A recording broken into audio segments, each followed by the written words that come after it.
बिस्मिल्लाहिर्रहमानिर्रहीम, अस्सलाम वालेकुम। सैयद याहिया हुसैनी एक बार फिर आप तमाम देखने वालों की खिदमत में हाजिर है। सबसे पहले आप तमाम लोगों की चाहत, मोहब्बत, खुलूस का बेहद शुक्रिया जो हमारे साथ कनेक्ट है, चैनल को सब्सक्राइब कर रहे हैं, अपनी राय का इजहार कर रहे हैं।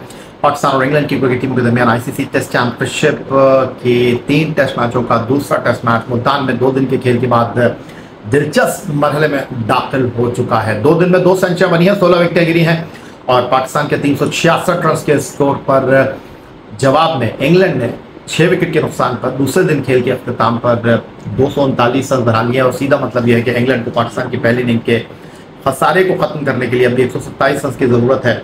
मैच के 3 दिन 9 सेशन का खेल बाकी है और ब्राइडन काज और स्मिथ जो कि इंग्लिश टीम के विकेट कीपर हैं क्रीज पर मौजूद हैं और टेस्ट मैच दिलचस्प होने वाला है, कोई शक इसमें है नहीं। और पाकिस्तान टीम की पहली इनिंग आज 366 रन पर खत्म हुई। Credit goes to Kamran Ghulam, brilliant खेले वो।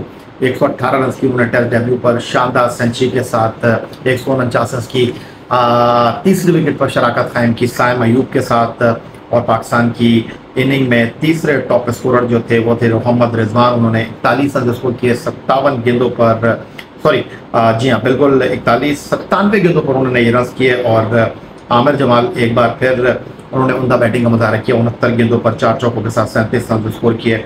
और नोमान अली ने 61 गेंदों पर इंपॉर्टेंट 32 रन की इनिंग खेली। जैक लीच ने काफ़ी लंबी बॉलिंग की इस मैच में, 38.3 ओवर में 4 आउट किए 114 रन देकर। और उनके पार्टनर शुएब बशीर जो थे उन्होंने 28 ओवर में एक खिलाड़ी को आउट करने के लिए 85 रन दिए। इंग्लैंड के लिए एक बार फिर बैन डैकेट बड़ा शानदार खेले और एक और सेंचुरी उन्होंने स्कोर की। और अगर उनकी इस सेंचुरी को इंग्लैंड की इनिंग से माइनस कर दिया जाए तो शायद इंग्लैंड की इनिंग, अगर मैं ये कहूँ कि आज ही खत्म हो जा रही तो शायद ये कहना गलत नहीं होगा। लेकिन उसके साथ साथ जो दूसरी इंपॉर्टेंट चीज़ है इंग्लैंड की बल्लेबाजी में, वो उनके बैट्समैनों का एटीट्यूड है। और इस पिच के ऊपर आप खड़े होकर वक्त नहीं गुजार सकते। मुल्तान टेस्ट मैच की 5.25 की औसत से टाइम पर वो बैटिंग कर रहे थे और आज जब खेल खत्म हुआ तो 53 ओवर में जो इंग्लैंड ने खेले मैच के दूसरे दिन 4.5 की औसत से 239 रन 6 विकेटों पर उन्होंने बनाए। पाकिस्तान की अगर मैं बात करता हूं तो पाकिस्तान ने थोड़ा स्लो खेला, 123.3 ओवर में 2.96 पाकिस्तान के रन बनाने की औसत रही 366 रन बनाने के लिए। और बैन डैकेट की बैटिंग की जितनी तारीफ की जाए वो कम है। 88 के स्ट्राइक रेट पर 14 रन उन्होंने स्कोर किए 129 गेंदों पर। और उसके बाद अगर मैं बात करता हूं तो इस मैच में दूसरे दिन चाय के वक्फे के बाद जो सेशन था वो साजिद के नाम था। और केपीके से ताल्लुक़ रखने वाले दाएं हाथ के ऑफ ब्रेक बॉलर जिन पर कप्तान का बड़ा भरोसा है, नोमान के साथ साथ उन्होंने शानदार बॉलिंग की आज। और चाय के वक्फे के बाद इंग्लिश टीम जो है वो घुटनों पर आ गई क्योंकि सिर्फ 2.5 ओवर के स्पेल में 14 रन पर उनके 4 खिलाड़ी जो हैं वो पवेलियन लौटे। और इन खिलाड़ियों में जनाब ओले पॉप थे जो 29 करके आउट हुए, जो रूट थे जो 34 करके आउट हुए, हैरी ब्रोक 9 पहले टेस्ट मैच में 300 रन की इनिंग खेलने वाले, फिर कप्तान बेन स्टोक्स 1 रन बनाकर जो है वो नोमान की गेंद पर अब्दुल्ला शफीक के ब्रिलियंट कैच के नतीजे में पवेलियन लौट गए।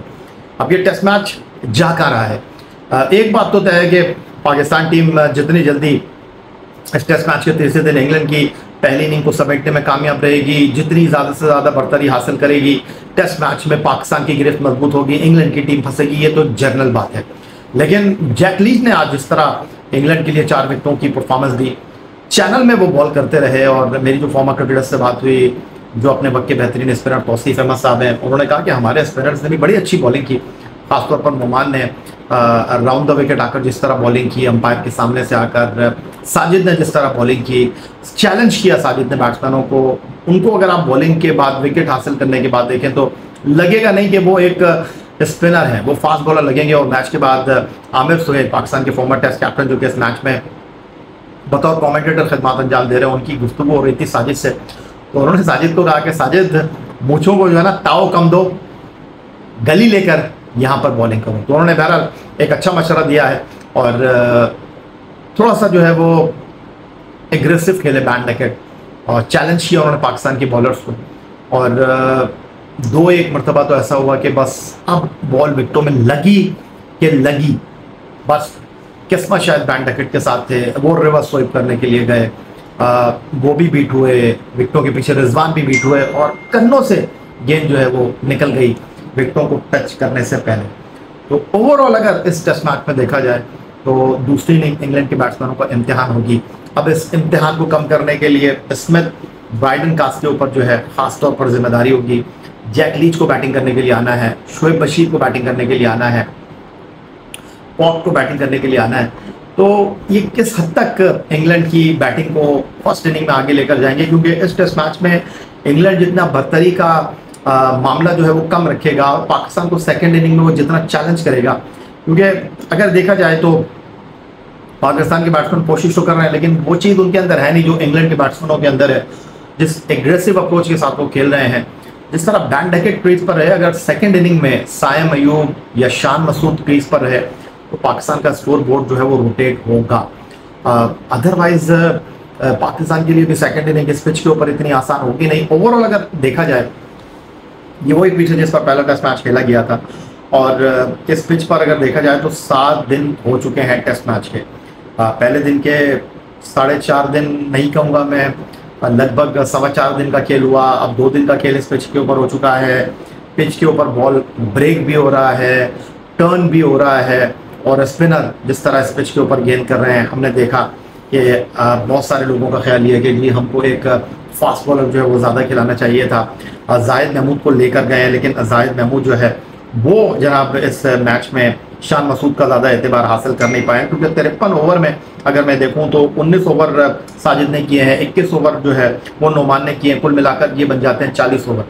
बाकी जो 13 ओवर हैं उनमें से सिर्फ 6 ओवर कप्तान शान मसूद ने डलवाए हैं नोमान से, सॉरी जाहिद महमूद से। Leg break googly bowler Rashid Latif साहब का कहना यह है कि सेकेंड इनिंग में यहाँ पर जाहिद का काम हो सकता है, बट मुझे ऐसा लग रहा है कि 1987 में इमरान खान की क़यादत में जब हमने भारत की सुनील मनोहर गावस्कर की टीम को चिन्नास्वामी क्रिकेट स्टेडियम बेंगलुरु में हराया था, तो वहाँ सलीम जाफर खेले थे, उनसे एक बॉल भी नहीं करवाया इमरान खान ने दोनों इनिंग्स में। इकबाल कासिम, तौसीफ अहमद, एक एंड से इकबाल कासिम, दूसरे एंड से तौसीफ अहमद बॉल करते रहे। पाकिस्तान की टीम 6 टेस्ट मैच मुसलसल हार चुकी है। बेहतरीन मौका पाकिस्तान टीम के लिए है। मैच को पाकिस्तान टीम ने जो है वो इक्वल कर दिया है। कम से कम अगर इस टेस्ट मैच के 100 पॉइंट है तो 25 पॉइंट पाकिस्तान इस वक्त आगे चला गया है। वो जो 2.5 ओवर के खेल में इंग्लैंड के 14 रन के इजाफे से 4 खिलाड़ी दूसरे दिन चाय के वक्फे के बाद आउट हुए हैं। मैच में पाकिस्तान की टीम की गिरफ्त कदरे मजबूत है। अब इस गिरफ्त को पाकिस्तान कैसे मजबूत करेगा कि तीसरे दिन आकर पाकिस्तान टीम जो है वो इंग्लैंड की बाकी मानदा 4 विकेटें क्विकली हासिल करे, लीड 100+ की हो और फिर पाकिस्तान की टीम जो है वो जितने ज़्यादा रन करेगी, क्योंकि इस टेस्ट मैच में वक्त बहुत बाकी है। जैसे जैसे ये टेस्ट मैच आगे बढ़ेगा डेफिनेटली पाकिस्तान की टीम अगर तीसरे दिन जल्दी आकर इंग्लैंड को आउट करती है, तीसरे दिन पाकिस्तान पूरे दिन बैटिंग कर लेता है, तो आप समझ लें कि इंग्लैंड की टीम के लिए तो मसाइल बढ़ जाएंगे, क्योंकि इस पिच के ऊपर चौथी इनिंग पाकिस्तान के स्पिनर के खिलाफ खेलना बैन स्टोक की इंग्लिश टीम के लिए आसान नहीं होगा। जिस तरह हैरी ब्रोक को आउट किया आज साजिद ने, रन्स का प्रेशर होगा और रन्स के प्रेशर के लिए पाकिस्तान को 2 काम करने पड़ेंगे। पहला काम यह है कि पाकिस्तान इंग्लैंड को जल्द से जल्द फर्स्ट इनिंग में आउट करे। 366 जो पाकिस्तान ने पहले इनिंग में किया उससे कम से कम 100 रन पीछे रखे। देन उसके बाद पाकिस्तान की टीम जो है वो बड़े दिल के साथ खेले। वक्त गुजारने के अलावा जो है वो हमारे बैट्समैनों को रन्स करना चाहिए, स्कोरबोर्ड को हिलाना चाहिए, इंग्लैंड को चैलेंज करना चाहिए और इस टेस्ट मैच में पाकिस्तान टीम जो है वो ड्राइविंग सीट पर आ सकती है। तीसरा दिन इस टेस्ट मैच की टोन सेट कर देगा। लेकिन फिलहाल जो चीज़ें इस वक्त दिखाई दे रही हैं, चीज़ें जिस तरह आगे बढ़ रही हैं, वाज़ेह तौर पर ये लग रहा है कि इंग्लिश टीम जो है उस टेस्ट मैच में फंस रही है और दलदल में गिरता कौन है, क्योंकि दलदल में अगर आप गए तो निकलना बहुत मुश्किल होता है। तो एक बात तो तय है कि इस पिच के ऊपर बैन डकेट को जिन्होंने पहली इनिंग में सेंचुरी की है एक्स्ट्राऑर्डिनरी खेलना पड़ेगा, लेकिन क्या किस्मत उनका साथ देगी, क्योंकि फर्स्ट इनिंग में जो है वो ओले पॉप का एक LBW अंपायर ने दिया, लेकिन वो गेंद जो थी वो लेग स्टंप से बाहर जा रही थी। सेकेंड इनिंग में जनाब इस तरह की चीज़ें क्या इंग्लैंड की किस्मत के साथ चलेंगी, ये बड़ा इंपॉर्टेंट है। और इस टेस्ट मैच में पाकिस्तान टीम ने जो टीम सिलेक्शन की है, पिच का इंतखाब किया है, अब तक तो ये चीज़ें पाकिस्तान टीम के हक में जाती हुई दिखाई दे रही हैं। दूसरी सबसे इम्पॉर्टेंट बात यह है कि इस पिच के ऊपर रन्स भी मौजूद हैं। कुछ ऐसी गैर मामूली पिच नहीं हो गई है कि पिच पे इतना बड़ा बड़ा टर्न हो रहा है, ब्रेक हो रहा है, इसमें कोई शक नहीं है। लेकिन बैट्समैन 50 रन कर ले, एक बॉल आपकी इनिंग का खात्मा कर देगी। आप बैक फुट पर खेलें, आप फ्रंट फुट पर खेलें, कहाँ खेलें आप, ये मसाइल हैं। और ये टेस्ट मैच बैट्समैनों के लिए, पहले दिन से ही कह रहा हूँ कि 5वें दिन तो ये टेस्ट मैच नहीं जाता, लेकिन बहरहाल इस टेस्ट मैच का तीसरे दिन का खेल इंपॉर्टेंट होगा। और शान मसूद ने जिस तरह इस टेस्ट मैच में अब तक नुमान और साजिद के ऊपर इन्हिसार किया है, और साजिद ने 4 आउट किए हैं अब तक, जो एग्रेशन वो शो कर रहे हैं, डेफिनेटली इंग्लिश टीम को अगर हम इस टेस्ट मैच में हराते हैं तो फिर तीसरा टेस्ट मैच बड़ा दिलचस्प हो जाएगा पिंडी क्रिकेट स्टेडियम रावलपिंडी में। और मुझे लगता है कि हम स्पिन पिच के ऊपर ही इंग्लैंड को ट्रैप करने की कोशिश करेंगे। और इंग्लैंड की टीम, अगर आपको याद हो, इस साल भारत में Rajiv Gandhi international cricket stadium में पहला टेस्ट मैच जीती, उसके बाद स्ट्रेट 4 टेस्ट मैचों में रोहित शर्मा की भारतीय टीम ने उनको हराया।